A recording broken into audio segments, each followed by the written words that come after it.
It was an overcast and snowy winter's day when the Joy Thief first appeared. I looked outside through my window and saw him standing down the street, at least 200 yards away or more. But somehow I could tell he was looking right at me. The man was standing in the middle of the street in the cul-de-sac down the road from my apartment building. He was wearing a coat that looked too thin for the weather, and his clothes were all black. His eyes were covered with dark sunglasses, despite the great day. Startled, I froze. I stared right back at him, knowing he was looking at me and wondering why and how he could be doing such a thing from so far away. I got the immediate impression that he was not human, and that his eyes could see much further than any person could. Shuddering involuntarily, I turned away from the window and took a few unsteady steps back into the kitchen. I dumped my coffee down the sink and discarded the Danish in my hand into the trash bin. No longer feeling hungry. No longer wanting coffee, which I usually loved so much. The Danish sat on top of the disgusting refuse in the garbage can, and I felt a pang of regret. It was from the bakery downtown that I usually loved so much. Why had I done that? But as I thought about the man down the street staring at me again, I closed the lid, knowing for certain it had been the right decision. The Danish was too sweet after all. I didn't have a taste for that sort of thing anymore, not recently. When I looked back out the window, the man was gone. He had vanished from the street, despite the fact I had seen him there only moments before. I saw the Joy Thief again, just before Christmas, when I was out shopping for gifts at the mall. He was inside this time, on the second floor, looking down at me from above. I could feel him looking at me, the same as the first time, a tingling sensation on the back of my neck that made me glance up and all around, trying to find the source of that strange feeling.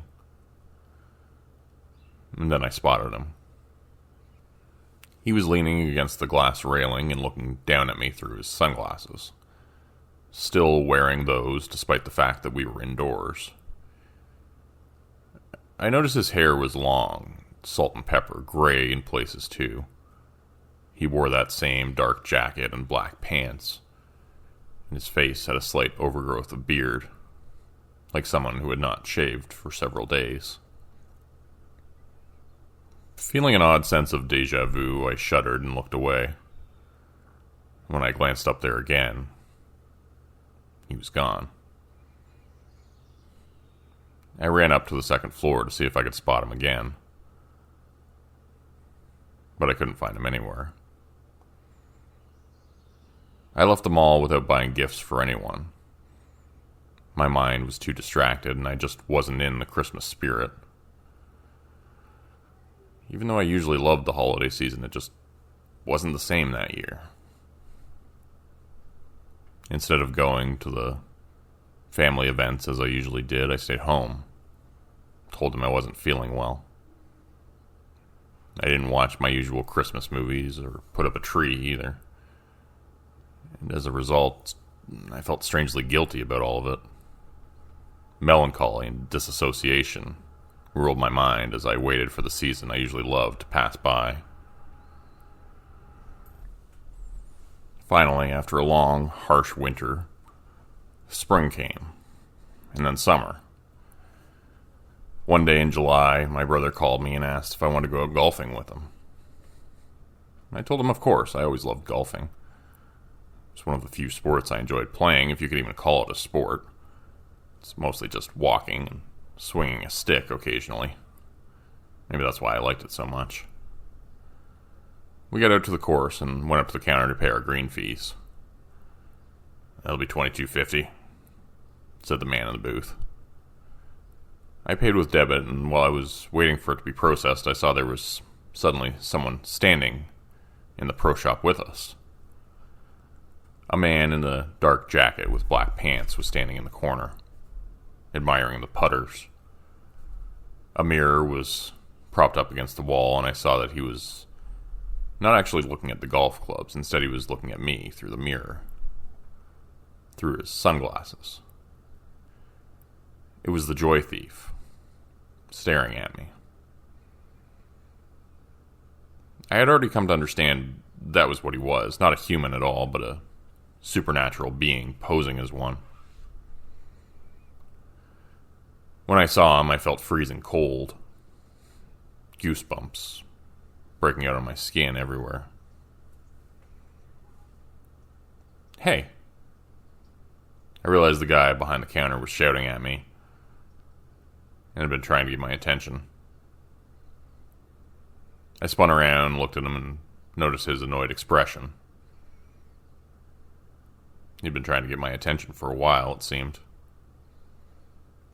Thought I lost you there for a minute. Did you want your receipt? No thanks, I said, trying to maintain my composure. Turning around, I looked and saw the Joy Thief had vanished. He had disappeared completely. Hey, do you know who that guy was who was in here a minute ago? I asked. But the clerk had no idea what I was talking about. You're the first ones who've come in all day. You sure you're not seeing things? I shook my head and apologized, saying it had been a long week. My brother didn't seem to buy it, and neither did the guy behind the counter. They exchanged a concerned look. Big surprise. We got out on the golf course and began to play, and I felt as if I got no enjoyment from any part of the game. My drive was slicing, my irons were topping the ball, my short game sucked, and my putting was atrocious. Not only that, but I lost my favorite club somewhere and never ended up finding it, despite trekking all across the course, searching for it in vain. I didn't enjoy myself for the first time ever while playing golf, and I left there feeling even more dispirited than ever. How was it that the Joy Thief knew just what I loved most? And how could he take it all away with only one look? It didn't seem fair. I began to spiral into a depression of sorts, seeing the Joy Thief more and more. Always when I expected him least, at the moments when I should have felt happiest. Anything I had ever loved was gradually sapped of its appeal. Books by my favorite authors were cast aside, a quarter finished. Paintings I had started were tossed in the trash, looking unsatisfying and off in their composition. Unfixable. Same with the short stories and poems I had once loved to write. My video game controllers got dusty and my D&D group stopped calling. All my friends eventually stopped contacting me too, and soon the Joy Thief took up residence with me. I saw him out of the corner of my eye all the time, just in the shadows. But when I turned to look, he wasn't there. He was evasive and impossible to see. That was the most terrifying part, the part that made me feel the most afraid. It was that I could never really see his face beyond that briefest glimpse of sunglasses and a slight growth of beard. It felt like I would go mad if I couldn't finally see the specter who was tormenting me. And then I remembered the mirror in the pro shop at the golf course. Maybe a reflection would allow me to catch a glimpse of him. So I set up mirrors everywhere, in every possible place in my apartment. Large and small, I set them up on every surface to try and finally catch my tormentor, my thief of joy. I sat there on the couch surrounded by mirrors and waited for him to reappear. Finally, he did. And with the mirrors, there was no place for him to hide. I could see his face as clear as day. And I realized with a start that I recognized him. Dad? He said nothing, only stared at me through his favorite pair of dark sunglasses, the jacket he always wore, and the black pants. I finally understood why it had all been so familiar. And that was when I realized what I had been missing all along. My father, now deceased, was the one I used to go golfing with every summer, along with my brother. He showed me everything I knew about the game and how to play, my grip, my swing, my stance. If not for him, I never would have played at all. But now he was gone. He'd passed away the year before. And the last time I'd seen him alive, we played a game of golf. That year had also been my first Christmas without him. The first time I'd seen the figure was just shortly after my dad died. I realized as the puzzle pieces slotted together. But my dad would never want me to feel joyless. He'd always been smiling and laughing, making jokes and telling stories. "You're not really him," I said aloud. "If you were, you wouldn't be stealing my joy. You're just something else, pretending to be my dad. Feeding off my memories to feed yourself."